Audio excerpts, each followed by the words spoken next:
Hai Tuan Muda Lovers, kali ini Mince mau melanjutkan ringkasan cerita sinetron Terpaksa Menikahi Tuan Muda episode 164.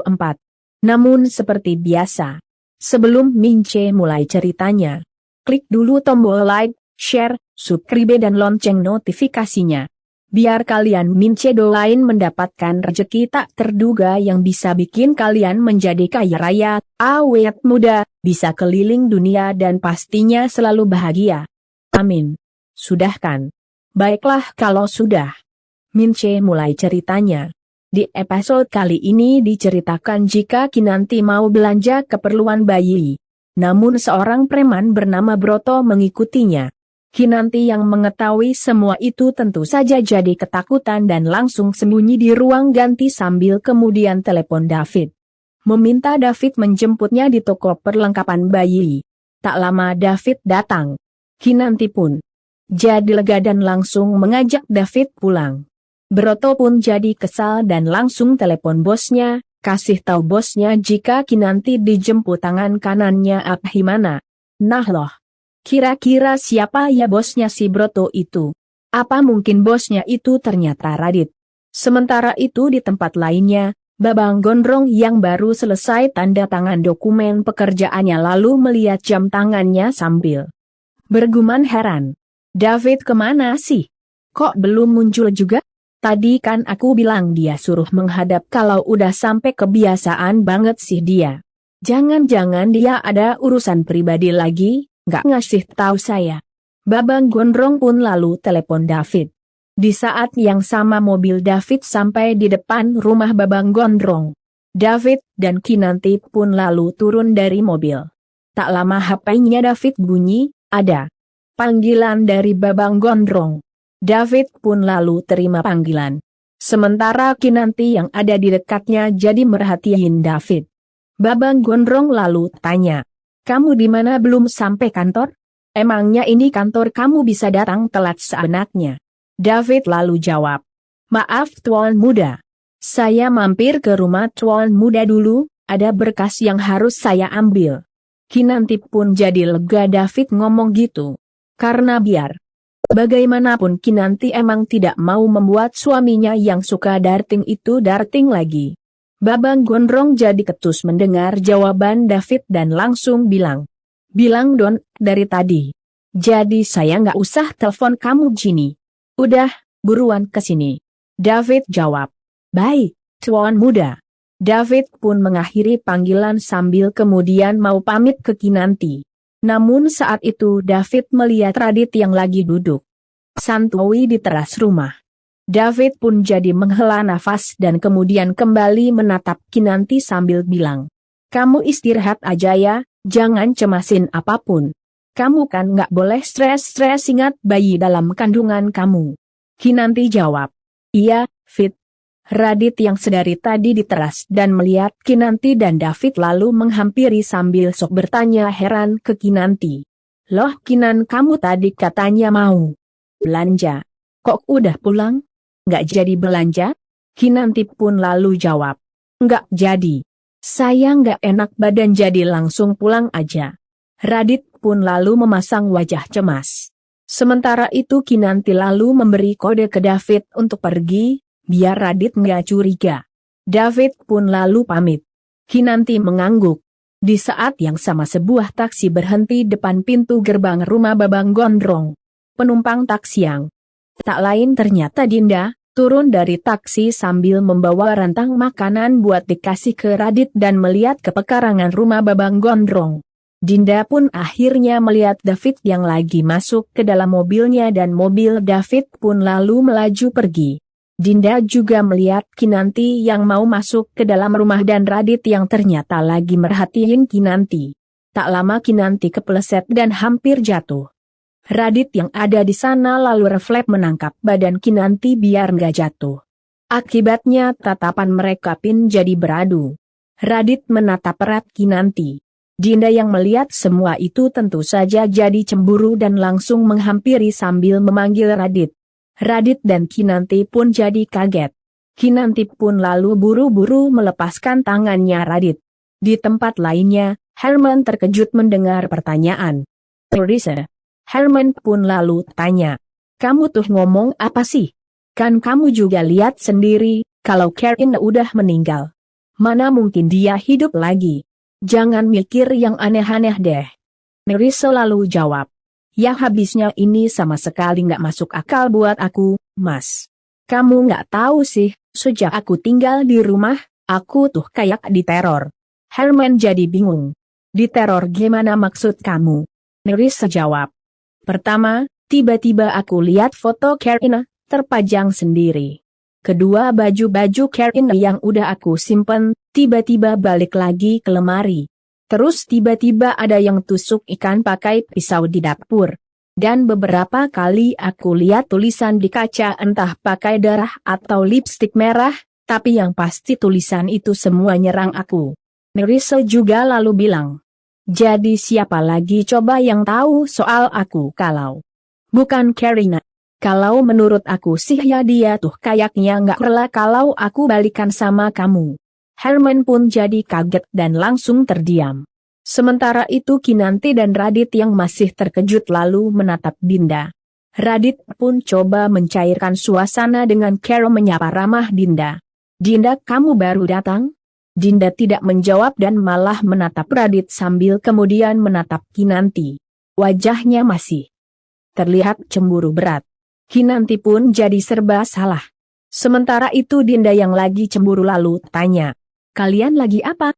Radit sambil berusaha tersenyum lalu jawab, enggak, tadi Kinan hampir mau jatuh terus refleks aku bantuin. Kayaknya dia lagi kurang enak badan. Dinda lalu jawab, ya udah kalau gitu biar aku aja yang bantuin. Dinda pun lalu memapah Kinanti. Kinanti pun jadi makin serba salah. Aku nggak apa-apa kok. Tadi cuma kepleset aja, soalnya jalanan di situ agak licin. Dinda jawab, ya udah nggak apa-apa, sekali-kali aku juga pengen jalan bareng ibu hamil. Kinanti pun jadi tersenyum dan jawab, ya udah, yuk masuk. Dinda mengangguk. Mereka pun lalu masuk ke dalam rumah. Radit jadi menghela nafas dan kemudian mengikuti dari belakang sambil berkata dalam hati, kenapa aku merasa mereka begitu dekat ya? Radit pun lalu menatap Kinanti sambil kembali bicara dalam hati, mana Kinan cantik lagi. Dinda yang ternyata lihatin Radit jadi terhenyak dan curiga ada yang tidak beres. Sementara itu Reno dan Natasha lagi berada di sebuah kafe. Reno dengan lembut lalu menggenggam tangan Natasha dan tanya, oke, kalau gitu gue mau tanya satu hal dulu. Emangnya lo mau jalanin hubungan yang serius sama gue? Natasha pun tercekat dan langsung terdiam. Reno sambil menunggu penuh harap lalu menatap erat Natasha. Tak lama Natasha pun deketin wajahnya ke Reno dan balas menatap Reno dengan tatapan manja dan penuh perasaan. Emangnya menurut lo, ada perempuan yang mau dimainin? Reno yang emang sudah punya istri dan sudah mainin perasaan istrinya tentu saja jadi terhenyak. Namun tak lama kemudian, Reno berusaha lupain istrinya sambil kemudian mengusap lembut pipi Natasha dan mengecupnya dengan mesra. Natasha pun jadi tersenyum senang. Sementara itu Babang Gondrong yang masih berada di ruang kerjanya baru selesai memeriksa sebagian berkas. Babang Gondrong lalu panggil sekretarisnya lewat intercom. Ke ruangan saya, sekarang. Tak lama terdengar pintu diketuk. Sekretaris Babang Gondrong pun lalu masuk dan tanya, Tuan Muda memanggil saya? Babang Gondrong jawab, iya. Gimana soal klien kita yang kemarin? Bu Carla itu. Dia udah jadwalin meeting lagi belum? Sekretaris jawab, maaf Tuan Muda, saat tadi dia telepon untuk cancel meeting hari ini, dia juga sekaligus bilang kalau hari ini dia akan kembali ke Surabaya karena kesehatannya yang kurang baik. Babang Gondrong pun jadi terkejut. Terus, soal kelanjutan proyek sama kita gimana? Sekretaris jawab, dia sih hanya bilang akan hubungi lagi nanti. Tapi belum dipastikan kapan. Babang Gondrong pun jadi tertegun dan bertanya dalam hati. Aneh banget sih baru meeting sekali, udah menghilang. Gimana bisa kerja sama bisa jalan? Namun tak lama kemudian Babang Gondrong malah jadi bernafas lega dan kembali berkata dalam hati. Tapi enggak apa-apa. Lah, saya juga males sebenarnya kerja sama perempuan aneh kayak gitu. Babang Gondrong pun lalu kembali menatap sekretarisnya. Ya udah, silahkan lanjutin kerjaan kamu. Sekretaris jawab. Baik, permisi Tuan Muda. Babang Gondrong mengangguk. Sekretaris pun lalu pergi lagi dari ruangan kerjanya Babang Gondrong. Sementara itu Kinanti, Dinda dan Radit kini sudah berada di dalam rumah. Kinanti pun lalu dengan perlahan melepaskan tangan Dinda sambil bilang, "Makasih ya Dinda. Aku udah nggak apa-apa kok. Sekarang aku ke kamar dulu ya, kalian ngobrol aja di sini." Dinda tercekat dan tanya, "Mbak Kinan nggak mau makan dulu ini saya bawain banyak lauk kok." Kinanti sambil tersenyum lalu jawab, "Nanti aja, soalnya saya capek mau istirahat dulu." "Nggak apa-apa kan saya tinggal?" Dinda jawab, "Ya udah nggak apa-apa." Kinanti pun lalu masuk ke dalam kamarnya. Radit kembali lihatin Kinanti. Diam-diam Dinda kembali melihat Radit dan langsung berdehem. Radit pun tercekat dan langsung menatap Dinda sambil tersenyum dan mengajaknya duduk. Mereka pun lalu duduk di sofa. Radit sambil sok santai lalu tanya, "Kamu bawain makanan apa lagi hari ini? Kebetulan aku belum makan nih." Dinda sambil tersenyum manis lalu bukain rantang makanannya. Radit pun pura-pura senang dan bilang, enak-enak banget nih. Aku ambil piring dulu ya di dapur." Radit pun lalu bangkit dan mau beranjak ke dapur.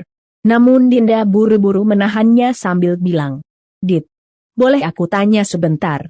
Radit pun gak jadi ke dapur dan langsung menatap Dinda sambil bilang boleh.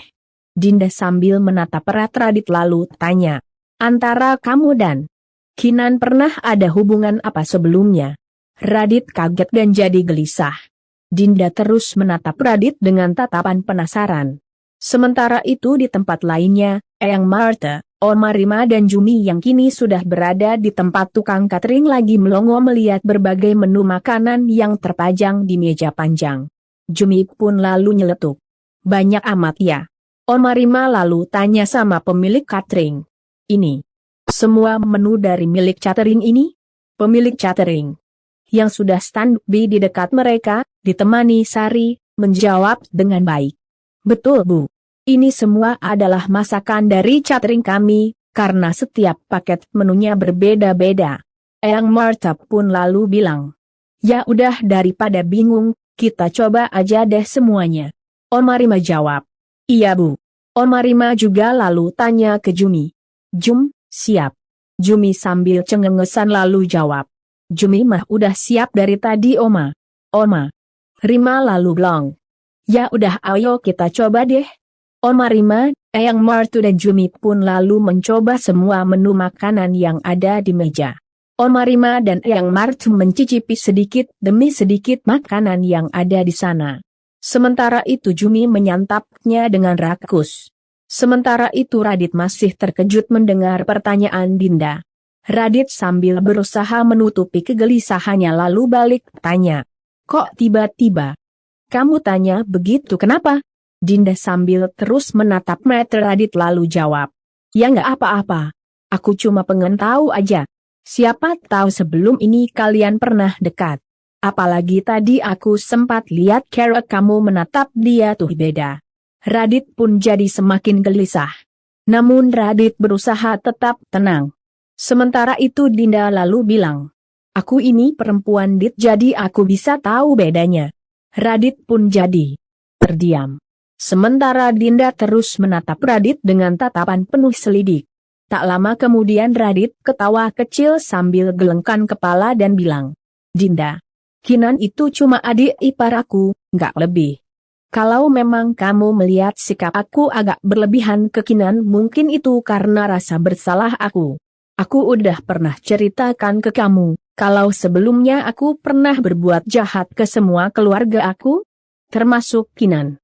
Jadi apa yang aku lakukan sekarang semata itu hanya karena aku mau menebus rasa bersalah aku ke mereka itu aja kok." Dinda pun jadi tertegun dan masih nggak yakin. Radit sambil balas menatap erat Dinda lalu tanya, "Kamu percayakan sama aku?" Dinda pun akhirnya tersenyum sambil mengangguk. Radit pun jadi lega. Sementara itu Eyang Marta, Oma Rima dan Jumi yang lagi sibuk mempersiapkan acara 7 bulanan Kinanti kini sudah berada di depan toko kain. Eyang Marta pun lalu bilang, "Oke, urusan catering udah selesai, sekarang tinggal seragam. Yuk kita masuk." Oma Rima dan Jumi mengangguk. Mereka pun lalu masuk ke dalam toko kain. Oma Rima lalu tanya, "Kira-kira kita mau pakai seragam yang kayak gimana ya Bu?" Eyang Marta jawab, "Terserah kamu aja desainnya. Yang penting harus bagus." Jumi lalu nyeletuk, "Nanti Jumi dapat seragam juga kan Eyang?" Eyang Marta jawab, "Iya. Kalau perlu nanti modelnya agak longgar di perut, biar bisa makan banyak." Jumi jadi nyengir.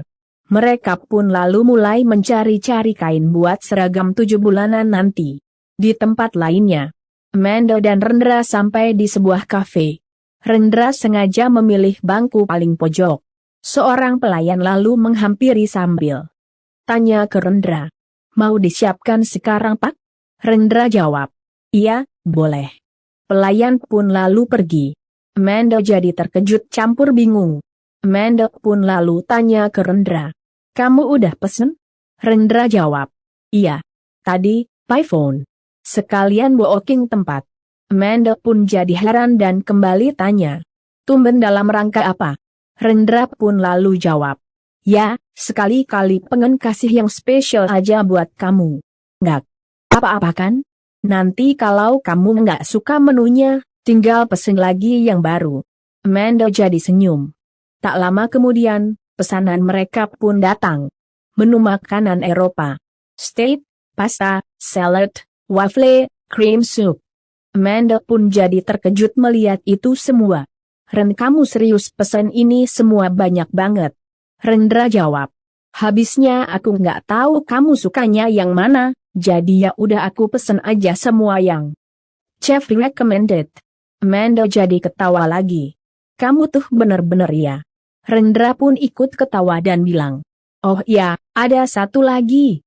Tiba-tiba Rendra keluarkan sebuket bunga dari samping tempat duduknya dan langsung memberikannya ke Amanda. Amanda pun jadi terperangah dan tersipu. Rendra dengan lembut lalu menggenggam tangan Amanda dan bilang, "Aku tuh serius cinta sama kamu, Amanda, kamu benar-benar wanita yang aku cari selama ini, makanya sekarang aku mau tanya sama kamu, apa sampai detik ini kamu masih ada rasa sama David?" Amanda kaget dan jadi kebingungan.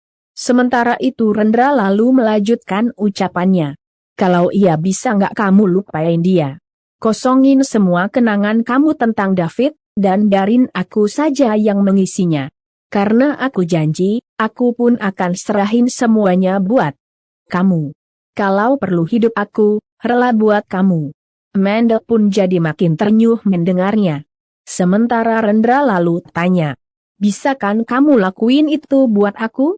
Amanda pun jadi terdiam, mikirin pertanyaan Rendra. Tak lama Amanda pun akhirnya memberikan jawaban, "Aku coba ya."